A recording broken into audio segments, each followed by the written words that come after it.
بنے یہ جب ان کی وفات ہوئی. عبد الرحمن بن عوف رضی اللہ تعالیٰ عنہ کی جب وفات ہوئی، ان کی 4 بیویاں تھیں، ایک ایک بیوی کو 80,000 درہم ملے. عبد الرحمن بن عوف رضی اللہ تعالیٰ عنہ کی پراپرٹی سے 4 بیویوں کو، ایک ایک بیوی کو 80,000 درہم. اور اسلام میں جو بیوی کو پراپرٹی کا حصہ ملتا وہ کتنا معلوم ہے؟ شوہر کے پورے مال میں سے 8واں حصہ ملتا بیوی کو اگر اولاد ہے تو. اللہ تعالیٰ نے وراثت کے بھی پورے احکام نازل کر دیے. کوئی مر گیا تو اس کے بھائی کو کتنا ملتا، بیوی کو کتنا ملتا، بچوں کو کتنا ملتا، بچے ہے تو کتنا ملتا، بچے نہیں ہے تو کتنا ملتا. یہ پوری وراثت اللہ تعالیٰ نے پہلے ہی بتا دیا. ہم لوگوں کو نہیں معلوم، اس لیے ہم کیا کرتے، خالی قبضہ کر لیتے. انہیں مر گیا تو میرے کچھ ہے، انہیں مر گیا تو میرے کچھ ہے. زندہ رہے جب لڑلے کے 2 بیویاں ہیں تو دونوں لڑلے کے ابھی سے پراپرٹی کا حصہ میرے نام پہ لکھ دو، تیرے نام پہ. یہ طریقہ نہیں ہے اسلامی. مرنے کے بعد وراثت تقسیم ہوگی جو اللہ تعالیٰ کے قانون کے مطابق ہوگی. تو ان کے انتقال کے بعد ان کی 4 بیویاں تھیں، وہ 4 بیویوں کو جو حصہ ملا کل پراپرٹی سے 8واں حصہ جو ملا، وہ 8واں حصہ 4 بیویوں کو کتنا آیا؟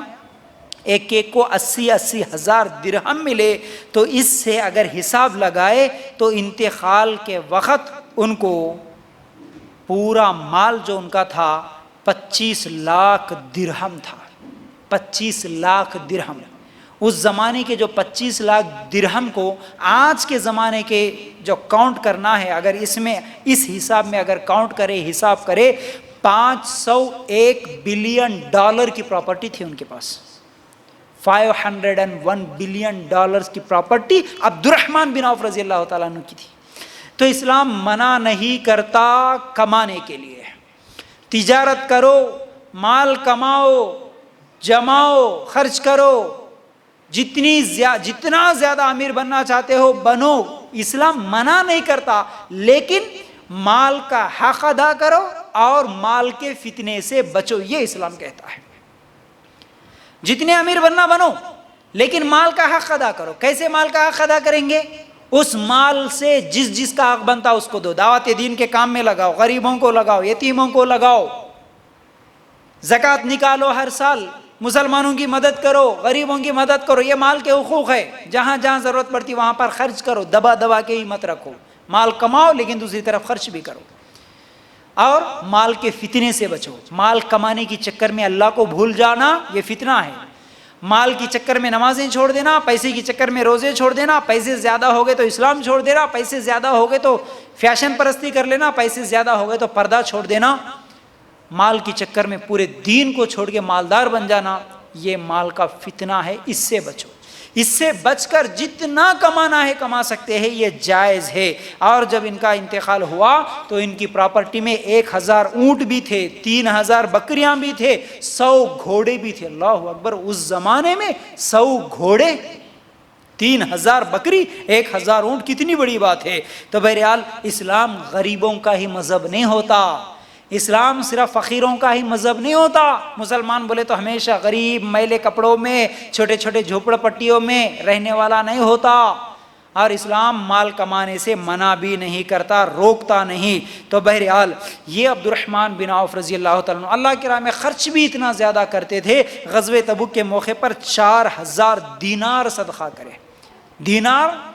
دینار سونے کے ہوتے، درہم چاندی کے ہوتے. 4000 سونے کے سکے غزوہ تبوک کے موقع پر عبد الرحمن بن عوف رضی اللہ تعالیٰ عنہ لا کے رکھ دیے. تو منافق اس کو دیکھ کے ہنسی مذاق کرنے لگے. ارے یہ دیکھو عبد الرحمن بن عوف اتنا زیادہ مال لے کے آیا، دیکھو یہ تو خالی دکھاوے کے لیے لایا، یہ تو ریاکاری کر رہا ہے. اس طرح منافق مذاق اڑائے. اور ایک ابو عقیل نام کے صحابی تھے، ان کے پاس کچھ بھی نہیں تھا تو صرف مزدوری کر کے مٹھی بھر مال، مٹھی بھر کھجور لے کے آ کے رکھ دیے. ان کا بھی مذاق اڑانے لگے. ارے یہ دیکھو اس کی کیا ضرورت تھی، اللہ کو مٹھی بھر کھجور لے کے آیا، دیکھو یہ بھی. یعنی کم دیا تو بھی مذاق اڑائے، زیادہ دینے والے عبد الرحمن بن عوف رضی اللہ تعالیٰ عنہ کا بھی مذاق اڑائے. تو جب یہ مذاق اڑائے، اللہ تعالیٰ آسمان سے آیت نازل کر دیا، کہا دین کا کام کرنے والوں کا مذاق مت اڑاؤ، ان کے لیے دردناک عذاب ہے. تو یہ عبد الرحمن بن عوف رضی اللہ تعالیٰ عنہ ہے. ٹھیک ہے. پھر اسی طرح عبد الرحمن بن عوف رضی اللہ تعالیٰ عنہ کے تعلق سے یہ بہت ساری واقعات ہے. ایک مرتبہ ایسا ہوا کہ مال کے ساتھ ایک مرتبہ مدینہ میں رات کا وقت تھا، مال کے ساتھ عبد الرحمن بن عوف رضی اللہ تعالیٰ عنہ کا قافلہ آیا اونٹوں کا. مدینہ میں آواز شروع ہوئی، آواز گونجی، پورے مدینہ میں آواز، جدھر دیکھو ادھر آواز آ رہی تھی. عائشہ رضی اللہ تعالیٰ عنہ پوچھی صحابہ سے کہ کیا ہوا، یہ کیسی آواز ہے، کیوں اس طرح شور ہو رہا ہے؟ تو کہا کہ ابھی ابھی مدینہ میں مال سے لدے 700 اونٹ آئے عبد الرحمن بن عوف رضی اللہ تعالیٰ عنہ. اللہ اکبر، اتنا چھوٹا شہر، اس شہر میں جب 700 اونٹ مال سے لدے ہوئے، پورے مال کے ساتھ 700 اونٹ آئے، اس وقت عائشہ رضی اللہ تعالیٰ عنہ نے کہا کہ عبد الرحمن بن عوف رضی اللہ تعالیٰ عنہ کے تعلق سے اللہ کے رسول صلی اللہ علیہ وسلم نے کہا عبد الرحمن کیسی حالت ہوگی اس وقت، اللہ تعالیٰ عبد الرحمن بن عوف کو جنت میں اللہ تعالیٰ بھیجے گا اور جنت میں خوشی سے اچھل کود کریں گے عبد الرحمن بن عوف رضی اللہ عنہ. میں نے سنا تھا اللہ کے رسول صلی اللہ علیہ وسلم، جب یہ بات معلوم ہوئی عبد الرحمن بن عوف رضی اللہ تعالیٰ خوشی سے دوڑ کے آئے امی عائشہ کے پاس. عائشہ مومنوں کی ماں عائشہ رضی اللہ تعالیٰ عنہ سے پوچھا کہ اللہ کے رسول صلی اللہ علیہ وسلم نے ایسا کہا تھا؟ ہاں میں نے سنا ہے عبد الرحمن، تمہارے تعلق سے اللہ کے رسول صلی اللہ علیہ وسلم نے کہا تھا کہ جب تم خوشی سے جنت میں دوڑو گے.